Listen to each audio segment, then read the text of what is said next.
Hello guys. நான் ரீசெண்டாக கொலை செய்வல் அப்படிங்கிற ஒரு படம் பார்த்தேன். அதோட கிளைமேக்ஸ் ரொம்ப கொடூரமாக இருந்தது. ஹீரோயின் கன்சீவாக இருப்பாங்க. அவங்க வயிற்று கிழித்து அந்த குழந்தைய வெளியெடுத்து கொலை பண்ணுற அளவுக்கு ரொம்ப கொடூரமாக இருந்தது. இந்த மாதிரியான கொடூரங்கள் நடக்கிறதுக்கு ஜாதி ஒரு முக்கிய காரணம். அதில் எந்த மாற்று கருத்தும் இல்லை.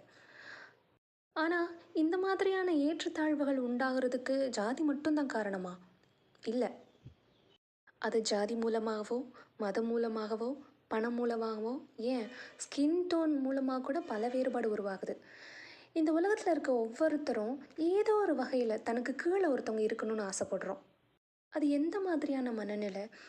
தனக்கு கீழே ஒருத்தர் இருக்கான், இல்லை இல்லை இல்லை நான் அவனுக்கு மேலே இருக்கேன் அப்படிங்கிற ஒரு விஷயம் இருக்குது தெரியுமா? அது எவ்வளோ பெரிய போதையை கொடுக்குறது. எப்போ ஒரு மனுஷன் தனக்கு கீழே ஒருத்தர் இருக்க வேண்டிய அவசியம் இல்லை அப்படின்னு நினைக்கிறானோ, அது நமக்கு சந்தோஷத்தையும் போதையும் தரப்போகிறதில்ல அப்படின்னு நினைக்கிறானோ, அன்றைக்கி தான் சமத்துவம்னு ஒன்று உருவாகும். ஆனால் அதுக்கு வாய்ப்பே இல்லை.